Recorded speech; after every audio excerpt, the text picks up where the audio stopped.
Hi guys, thank you all for tuning into Big Mama Story Time. Story Time! Please don't forget to like, subscribe, comment to my page. Here we go.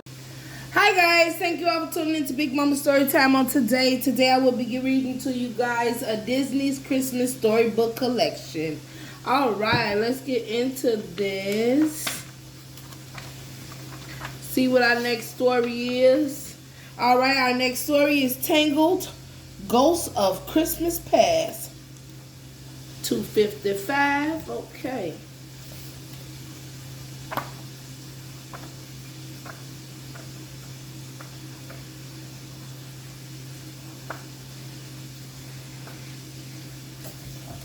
Alright, Tangled, Ghosts of Christmas Past.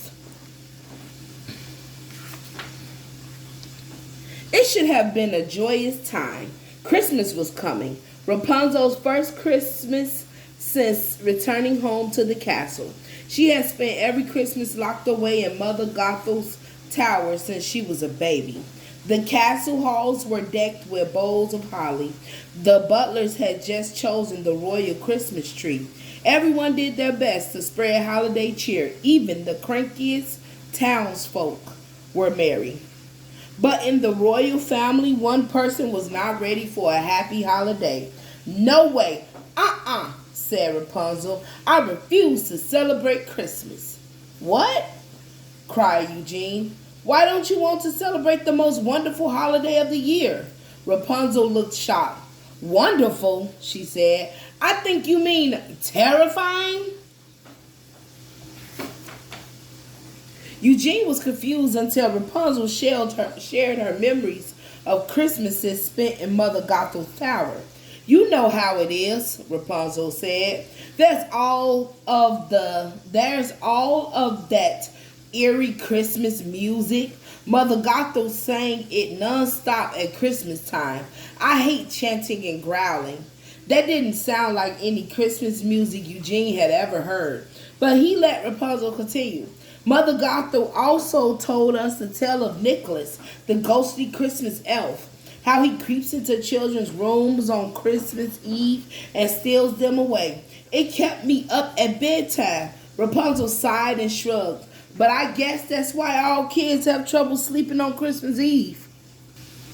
Oh, Rapunzel, that's not what Christmas is about. I'm sorry you had to go through that, girl. Look at her trying to scare her. Well, it is scaring her, honestly. And what is that she got at the bottom of her bed, y'all? You know what? Let's keep going.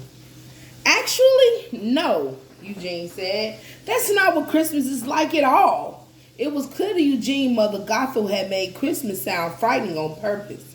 It was just another way she had tried to make Rapunzel afraid of the world outside her tower. He smiled, taking Rapunzel by the hand. You know what? He said. I'll show you what Christmas is really like. Come on. Eugene took Rapunzel outside the castle. She seemed unsure and a little skittish, but Eugene reassured her. Just look around and listen, he said. Does this seem like a spooky holiday to you? They passed a group of children singing Christmas carols. The sound was sweet and soothing. The words were all about hope and joy. It was like no Christmas music Rapunzel had ever heard before. Just then, a small boy ran up to Rapunzel. He held out a package wrapped with a bow. Merry Christmas, Princess Rapunzel, he said. I made this for you. But Rapunzel didn't take the gift. Her eyes widened in alarm. Trick package, she cried, diving behind a low stone wall. Wow. She peeked out warily from her hiding place. Eugene and the children stared at her in disbelief. It's not a trick, Eugene said. Just a gift. He opened the box. Inside was a hand-woven crown of holly. Slowly, Rapunzel walked over to him and took the crown. She placed it on her head. A real Christmas gift? She said, as if she hadn't heard of such a thing. Not a trick package? She knelt by the little boy and took his hands in hers. Thank you so much. Aw. That's nice of him. Next, Eugene and Rapunzel came across a tree trimming party. Together, the townsfolk were decorating an enormous Christmas tree in the center of the town square. Rapunzel pointed toward the top of the tree.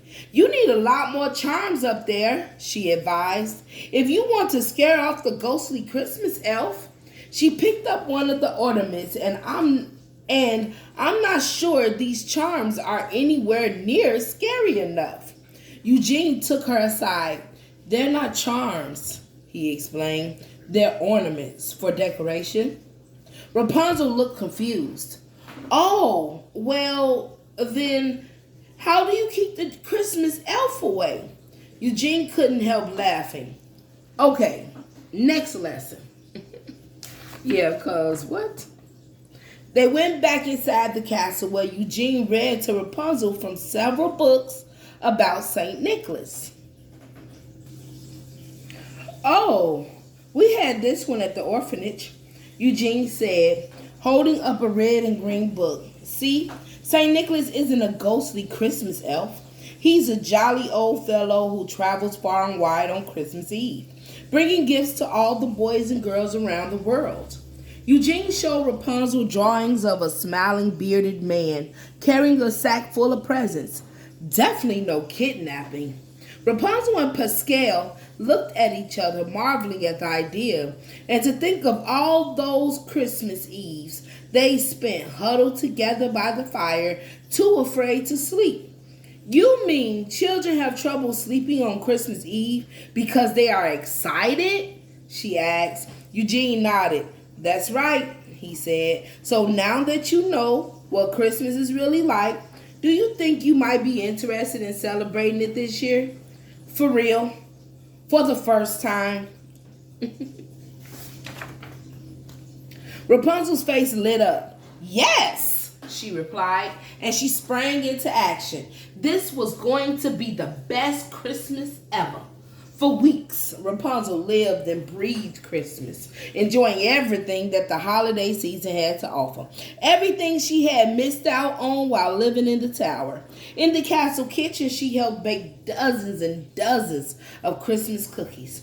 Then she learned every word of every Christmas carol she had never heard before. She decked every undecked inch of the hall with garlands and ribbon, and for the first time, she made beautiful, not spooky, Christmas ornaments. Finally, she wrapped handmade gifts for each member of her family. She could hardly wait until Christmas to see them opened. By the time Christmas Eve arrived, Rapunzel was exhausted, but very, very happy. Her family gathered to celebrate around their Christmas tree. Rapunzel's father, the king, proposed a toast. "For years, our hearts have not felt whole at this time of year because an important part of them was missing." He smiled at Rapunzel. The queen raised her glass and added, "But now, for the first time since you were born, Rapunzel, this holiday is a joyful one for all of us." Rapunzel couldn't agree more. Surrounded by her warm, loving family in front of the crackling fire, she could not imagine a better Christmas. I know that's right. With the family she loved, something she been wanting to do forever. Rapunzel sighed happily and flopped down next to Eugene on a cozy seat. "Thank you for all of this," she said. "I should really be thanking you," Eugene admitted. "You know, this is my first Christmas with a real family. All those years in the orphanage, I knew what Christmas was supposed to be like, but it somehow never felt that merry until now." Eugene and Rapunzel sat together in front of the fire, waiting for Christmas to come, but before long, Rapunzel fell asleep. Eugene smiled.